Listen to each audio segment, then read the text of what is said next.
quite sadly, we'll start off with our main story, and that is former Scottish all-rounder Conor Langer has passed away aged just 38 due to a brain tumour that was diagnosed over a year ago. He played 13 one-day internationals for Scotland, scored 123 runs at an average of 20.5 and took 16 wickets at an average of 23.18. He also played 8 T20 internationals, scoring 35 runs and taking 8 wickets at an average of 21.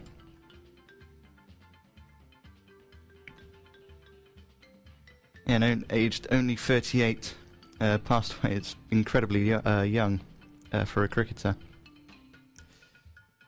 Conor Langer, he also claimed 183 first-class wickets, 149 List A wickets and 33 T20 wickets, as well as scoring more than 4,500 runs across all 3 formats of cricket. And another sad news story of, obviously, terror attacks in Sri Lanka that occurred last weekend. Obviously, Sri Lanka is such a big cricketing nation. It's obviously right that on this cricket-based show that we do sort of send our thoughts to those who were killed. At least 359 people killed in those attacks and over 500 injured, with at least 38 foreigners being among the dead as well. Yeah, you can read more into that. This is a cricket-based show. I would like to keep it a bit more sort of joyous and happier than starting off with 2 quite saddening stories. But this next one, we've got Ashton Turner, the Australian batsman. He became the first man in T20 history to record 5 consecutive ducks. 3 of them being golden ducks, 4 being golden ducks rather. His third successive golden duck, and his other duck was 5 balls. It's only 26 and playing for the Rajasthan Royals in the IPL, as I say, 3rd successive IPL duck. Whereas just a month ago, Ashton Turner hit 84 against India in an ODI to pretty much win the game, essentially, and help Australia come back from a 2-0 down to win the series 3-2. And sticking with the Rajasthan Royals, we've got a change of captaincy, and Steve Smith has taken over the captaincy of the Rajasthan Royals from Ajinkya Rahane.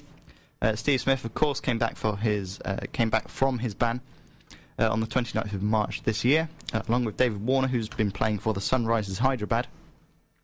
But Smith isn't allowed to captain in Australian cricket for another year, but yet he's captaining the Rajasthan Royals already, just less than a month after his ball tampering ban ended.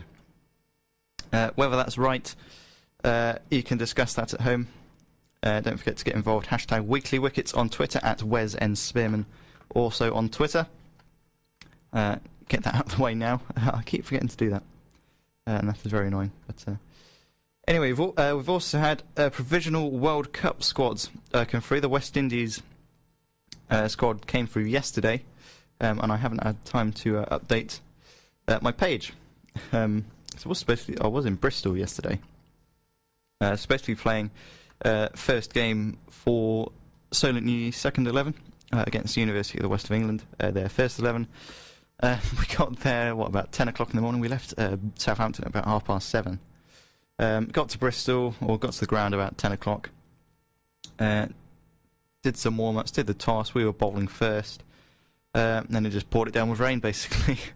We were going to start again at 3, or wait until 3 o'clock when it was supposed to stop raining, and to be fair, it did. Then we were going to get things underway pretty quickly, but then it unfortunately started raining again. So there was no play there, and we ended up leaving Bristol at about 20 to 4. So it was a bit of a wasted day, but I mean, it's early season. You do expect some showers, despite the absolutely marvellous weekend we had and the similar sort of day today. It's been absolutely wonderful on the walk over here. But anyway, that's the news story. We'll get more into them in a bit. But for now, we've got some Fleetwood Mac.